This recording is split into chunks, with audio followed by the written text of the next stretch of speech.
দেৱোত্তৰ ভূমি আইনৰ অধীনত সত্ৰৰ পৰা ওলাই গ'ল, কিন্তু চৰকাৰৰ হাতত সেই সমূহত কোনো আঁচনিও নাছিল যে আমি কাৰোবাক এই ভূমি পট্টন দিওঁ। যিসকল ৰায়তী বুলি আছিলে তেওঁলোকে অধিকাৰৰ পিছত অধিকাৰ বিক্ৰী কৰাৰ পিছত এটা সময়ত এই ভূমিসমূহৰ ওপৰত আমাৰ সন্দেহযুক্ত নাগৰিকসকল সত্ৰসমূহৰ চাৰিওফালে বহিবলৈ আৰম্ভ কৰিলে। আমাৰ বাবে দুৰ্ভাগ্য যে মহাপুৰুষ শ্ৰীমন্ত শংকৰদেৱে ব্ৰহ্মপুত্ৰ নদীক কেন্দ্ৰ কৰি তেওঁৰ সংস্কৃতি আৰু ধৰ্মৰ বাণী ৰাইজক দিছিলে। তেতিয়া যিহেতু ৰাস্তা নাছিলে বা ৰাস্তাৰ পথ নাছিলে, নাওখনকে সৰগত কৰি তেখেতে বৰপেটা কোচবিহাৰ পৰ্যন্ত তেখেতৰ ধৰ্ম বা আমাৰ সংস্কৃতিৰ বীজ ৰোপণ কৰাৰ কামত আগবাঢ়িছিলে। পৰৱৰ্তী সময়ত অসমত যেতিয়া প্ৰব্ৰজন হ'ল, প্ৰব্ৰজনকাৰীসকলৰ লক্ষ্যও নদীপথে আছিল, অৰ্থাৎ নদীপথৰ কাষত থকা অঞ্চলসমূহতে প্ৰব্ৰজনকাৰীসকলে নিজৰ সভ্যতা গঢ়ি তুলিছিলে। ফলত সত্ৰসমূহৰ মাটিৰ ওপৰত তেওঁলোকৰ আটাইতকৈ বেছি দৃষ্টি আছিলে। সময়ত আমাৰ মানুহৰ লগত যি ধৰণেই নহওক কিয় কিছু মাটি হয়তো আইনৰ অনুসৰি বা যাক আমি বিক্ৰী দখল যিয়ে নকওঁ আৰু কিছু আইনৰ বিৰুদ্ধে গৈ চাৰিওফালে সত্ৰৰ চাৰিওফালে আন এটা সংস্কৃতি গঢ় লৈ উঠিলে।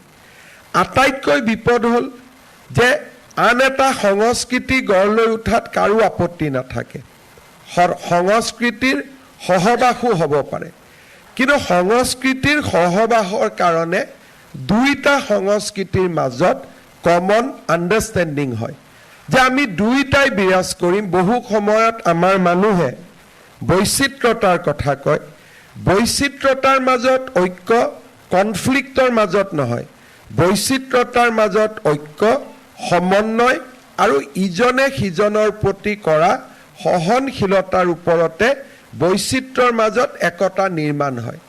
কিন্তু যেতিয়া আমাৰ মাজত দুইটা সংস্কৃতিৰ মাজত যেতিয়া নন নিগচিয়েবল পইণ্টছ থাকে যে এইটো কথাত আমি কোনো কাৰণে মানি ল'ব নোৱাৰোঁ, সেই মুহূৰ্তত কোনোবা এটা পিছ হুহুকি আহিব লাগিব।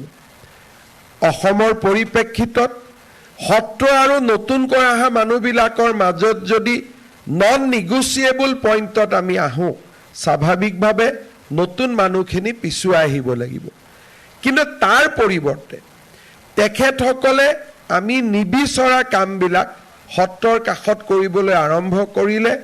গো মাংসৰ ভক্ষণ ইয়াৰ এটা ডাঙৰ উপাদান আৰু সত্ৰৰ লগত প্ৰত্যক্ষভাৱে মছজিদৰ নিৰ্মাণ ইয়াৰ এটা ডাঙৰ উদাহৰণ।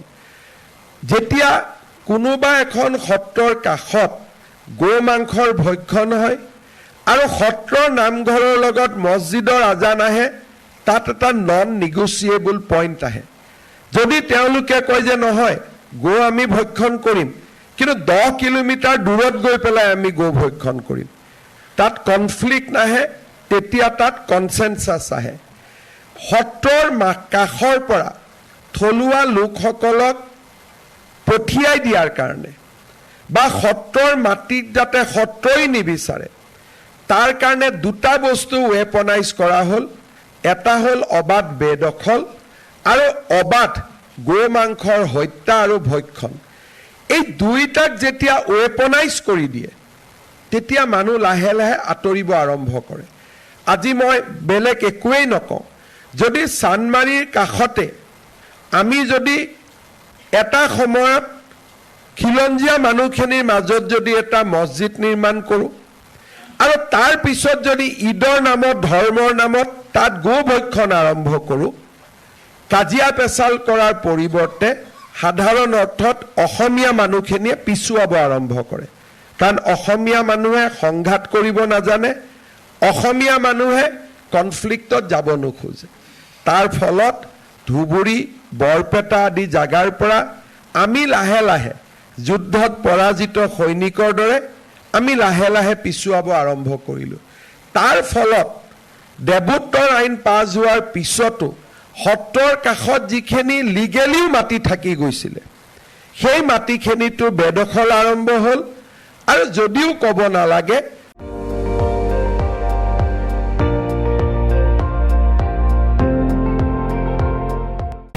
আপুনি চাই আছে ND24, সৰ্বশ্ৰেষ্ঠ নহয় সৰ্বোত্তমৰ দৌৰ।